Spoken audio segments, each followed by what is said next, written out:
Assalamualaikum warahmatullahi wabarakatuh. Alhamdulillah alladzi arsala rasulahu bil huda wa dinil haqq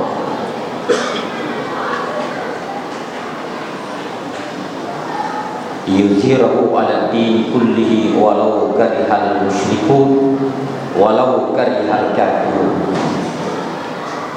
Subhanaka la ilma lana illa ma 'allamtana innaka antal alimul hakim. Wassalatu wassalamu tammani al-akmalani 'alal mab'uthi rahmatan lil alamin imamis shadiqil wa'dil amin habibillahil mustafa khairil anamil mujtaba sayyidina wa maulana Muhammadin wa ala alihi wa ashabihi wa man tabi'ahu bi ihsan ila yaumiddin, amma ba'd. Waqala Allah Ta'ala fi kitabihil karim, a'udzu billahi minasy syaithanir rajim. Innallaha wa malaikatahu yusholluna 'alan nabi ya ayyuhalladzina amanu shallu 'alaihi wa sallimu taslima. Shadaqallahul azim wa shadaqa rasuluhul karim. Fa inna asdaqal hadithi kalamullah wa khairal hadi hadi rasulillah wa syarrul umuri muhdatsatuha wa kullu muhdatsatin bid'ah wa kullu bid'atin dhalalah wa kullu dhalalatin finnar. Hadirin hadirat sidang jamaah tarawih yang dirahmati Allah Subhanahu wa taala. Menyambung pembahasan kita pada malam yang lalu tentang rukun pertama daripada Islam adalah kalimataini, dua kalimat syahadat. Dua kalimat ini tidak terpisah, yaitu asyhadu an la ilaha illallah wa asyhadu anna muhammadar rasulullah. Ibadah yang dilakukan yang tidak membawa inti dua kalimat syahadat ini, dia bukan ibadah. Karena dua kalimat ini tidak terpisah, dua kalimat ini menjadikan orang itu berlaku baginya hukum Islam. Bila dia meninggal, maka dia dikafani, dilayati, dilakukan dengan cara Islami, dimandikan, disolatkan, dan dimakamkan di kubur Islam.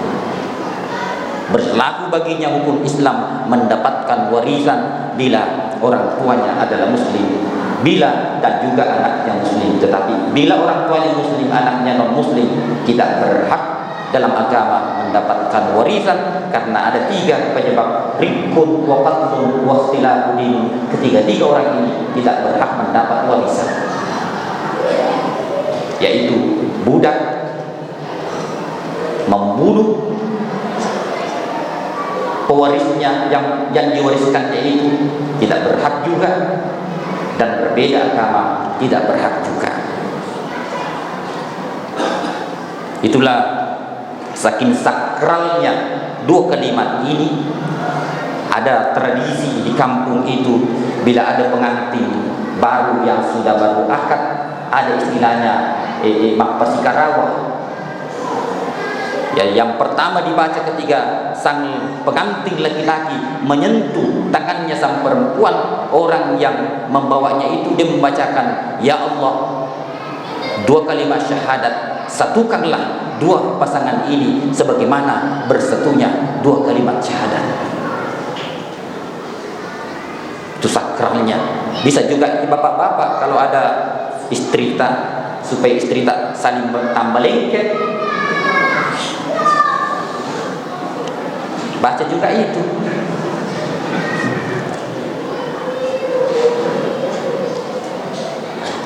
Baca, ya Allah, satukanlah saya dengan istriku yang tercinta sebagaimana engkau menyatukan dua kalimat syahadat yang tak terpisah itu. Perempuan juga begitu. Kalau ada suaminya nakal-nakal, suka chatting-chatting sembunyi, buatkan kopi, bacakan dua kalimat syahadat, ya Allah, satukanlah aku dengan suamiku yang tercinta sebagaimana engkau menyatukan dua kalimat syahadat.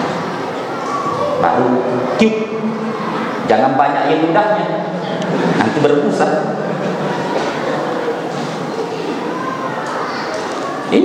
bukan bercanda, ini saya serius. Jangan ketawa.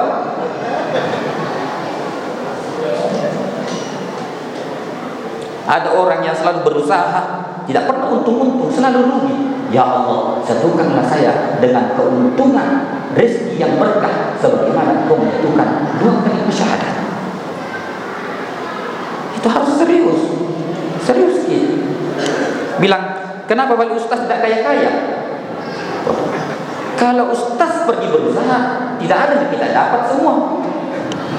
Karena ada semua doa sama ustaz.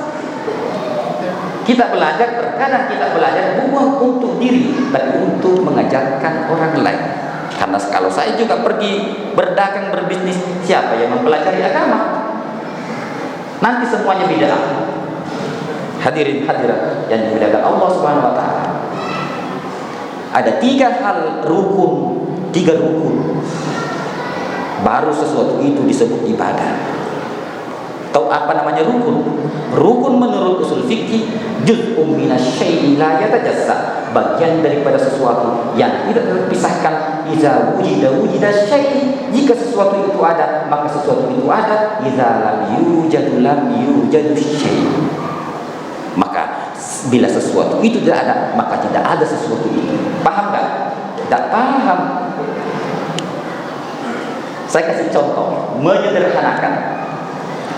Untuk disebutnya kita sebagai manusia, ada komponen dalam diri kita disebut dengan wajib, sunnah, rukun ada.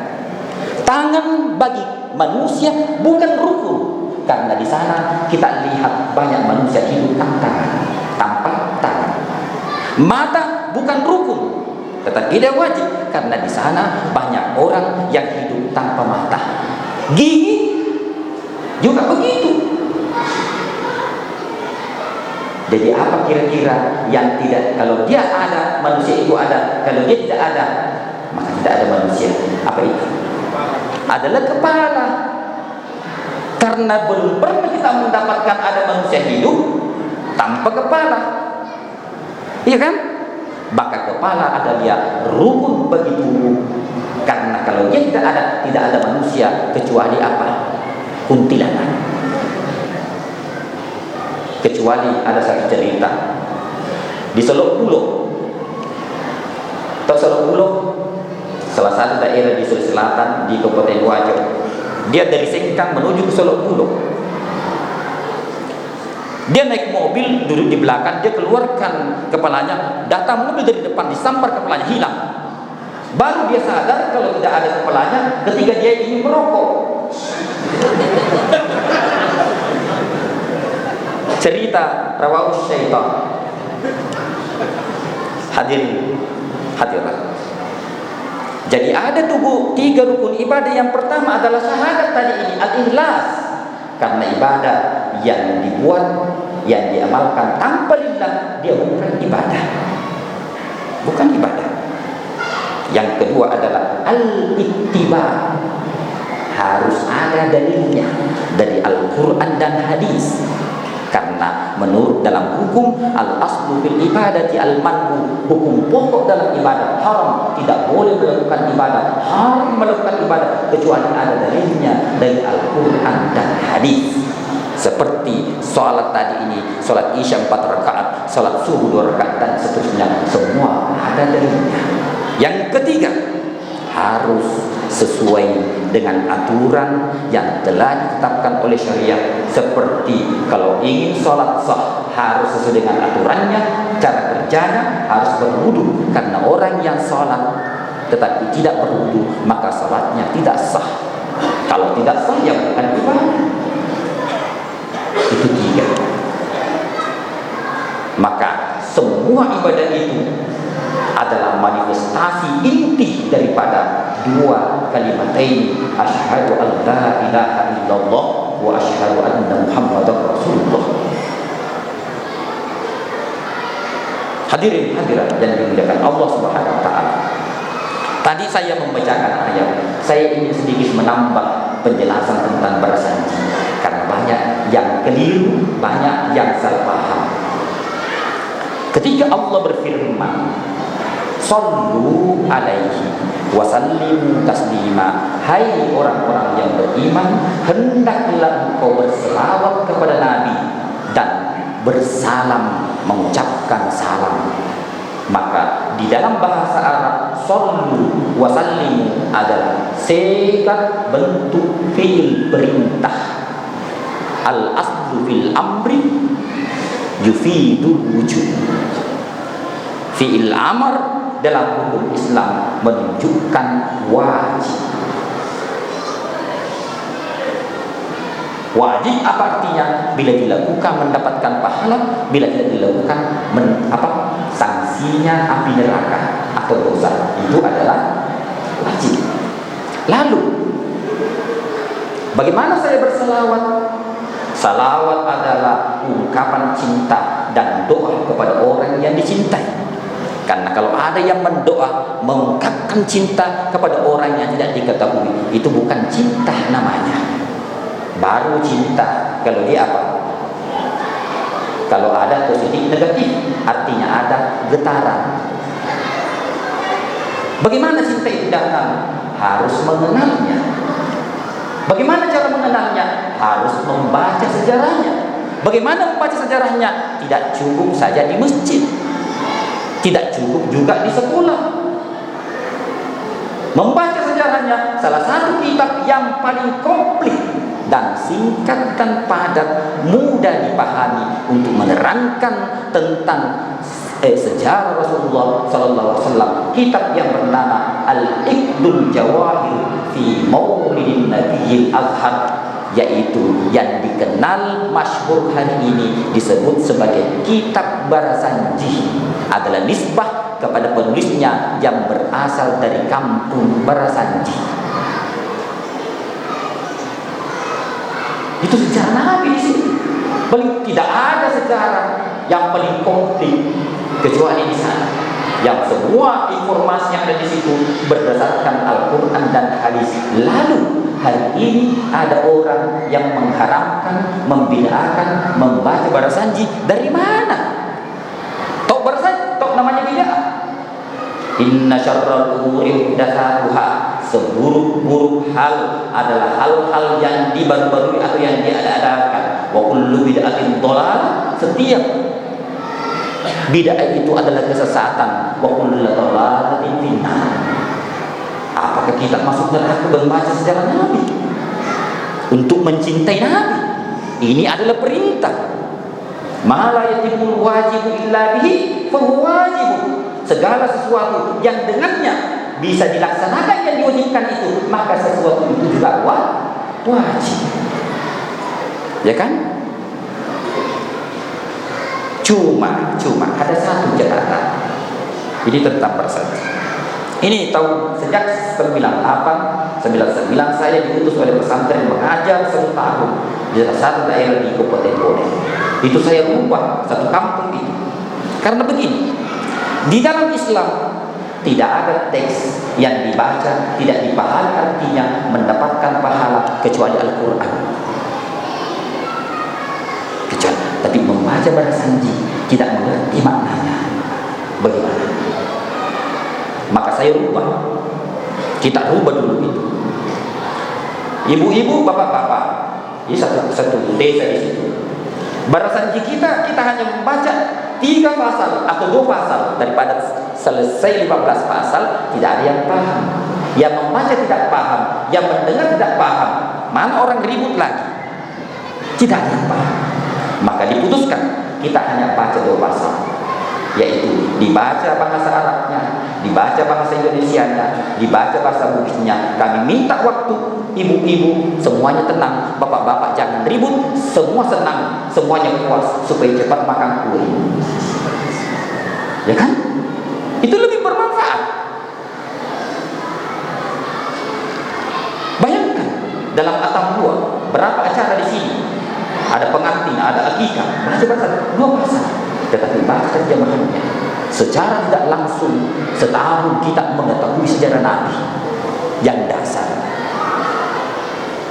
Dan dulu saya bilang kepada orang yang mengundang, makanan pilih sesuai sesuai dengan selera orang yang membaca barsanji. Kok bisa? Iya, emang itu kan ada juga, ada pisangnya, ada apanya. Tidak, pilih apa seleranya barsanji. Emang ustaz seleranya apa? Oh, kalau saya selera saya sok popol, natu manuliku. Kemudian niatkan yang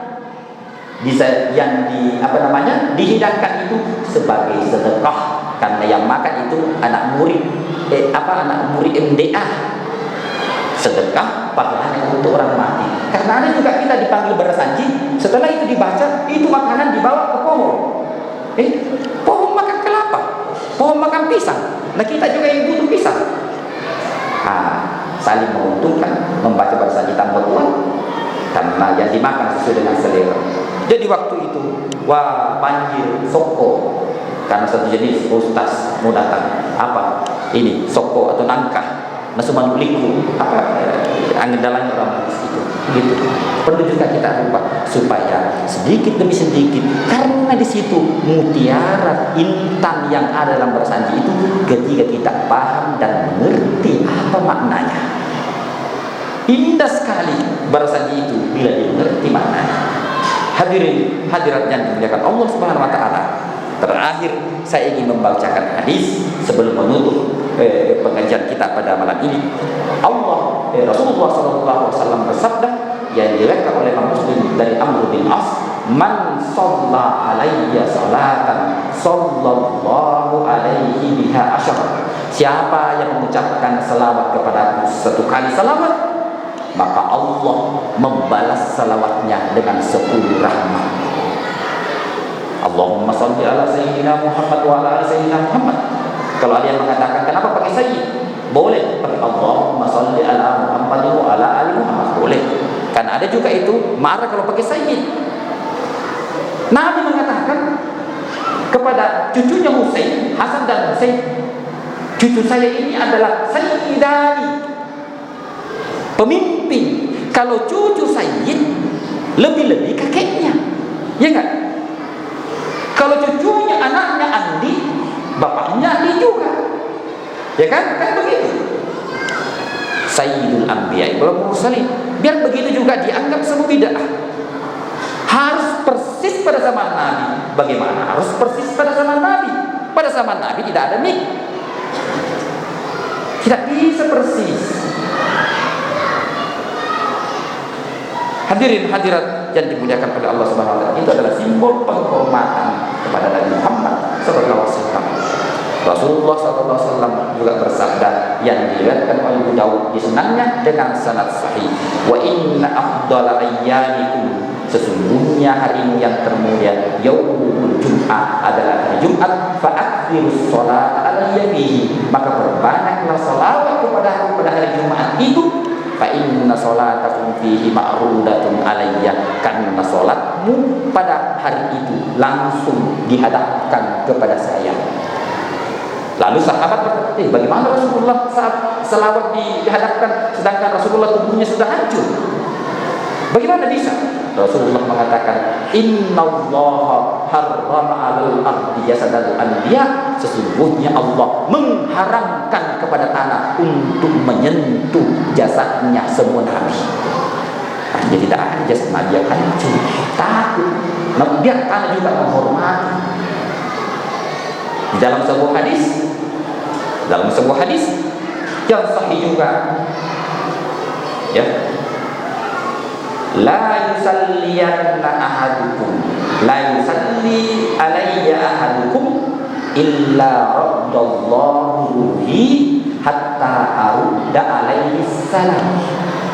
Tidak ada yang mengucapkan salawat kepadaku kecuali Allah mengembalikan nyawaku untuk dihidupkan kembali untuk menjawab salawat itu. Artinya Rasulullah SAW tidak pernah mati, karena tidak pernah orang terputus membaca salawat, karena tidak pernah orang terputus melakukan salat 5 waktu. Di dalam salat 5 waktu itu ada salawatnya, bahkan tidak sah salat itu kecuali ada salawatnya. Satu lagi hadis, Rasulullah sallallahu alaihi wasallam bersabda, "La taj'alu qabri 'idan." Janganlah engkau menjadikan kuburku ini sebagai tempat berkumpul untuk pergi berselawat kepadaku, tidak perlu. Fasallu alayya, berselawatlah kepadaku.